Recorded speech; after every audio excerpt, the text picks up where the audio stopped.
আসসালামু আলাইকুম, সবাই কেমন আছেন? আশা করি সবাই অনেক ভালো আছেন।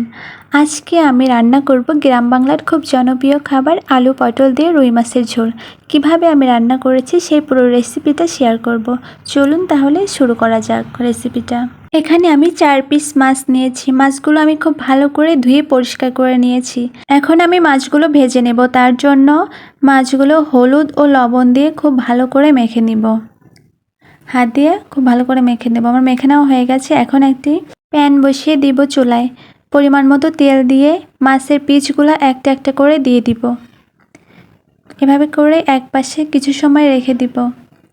এরপর আমি কিছু সময় পর উল্টে দিব মাছগুলো একটা একটা করে। এক পাশে ভেজে নেওয়া হয়ে গেছে, এখন অপর পাশে আমি ভেজে নিব। এই পাশে কিছু সময় এভাবে রাখবো। এপাশে ভেজে নেওয়া হয়ে গেছে, এখন আমি তুলে নিব মাছগুলো। সবগুলো মাছ আমি বাটিতে তুলে নিব। আমার মাছগুলো ভাজা হয়ে গেছে একদম।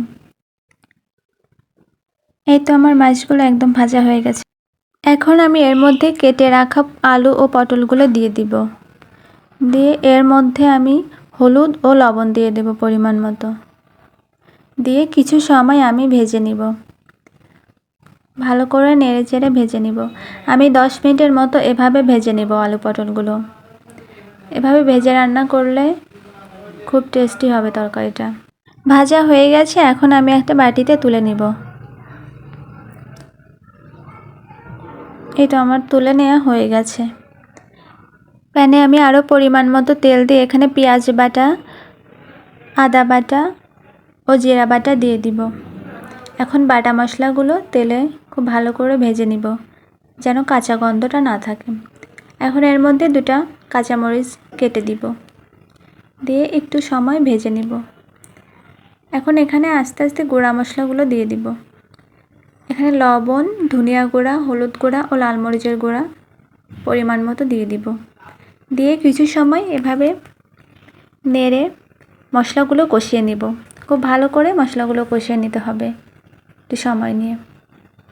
এভাবে করে 5 মিনিট মশলাগুলো কষানো হয়ে গেলে আগে থেকে ভেজে রাখা আলু ও পটলগুলো দিয়ে দেব এখন এখানে। দিয়ে কিছু সময় মশলার সাথে আলু পটলগুলো কষিয়ে নেব। কষিয়ে নেওয়া হয়ে গেলে এখন সিদ্ধ হওয়ার জন্য এখানে পরিমাণ মতো পানি দিয়ে দিব। এখন ঢাকনা দিয়ে 5 মিনিট রেখে দিব সিদ্ধ হওয়ার জন্য তরকারিটা। 5 মিনিট পর আবার ঢাকনা খুলে নিব।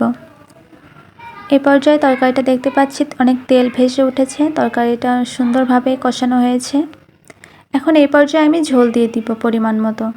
ঝোল দিয়ে খুব ভালো করে নেড়ে দিয়ে কিছু সময় এভাবে চুলার উপর রেখে দিব 10 মিনিটের মতো।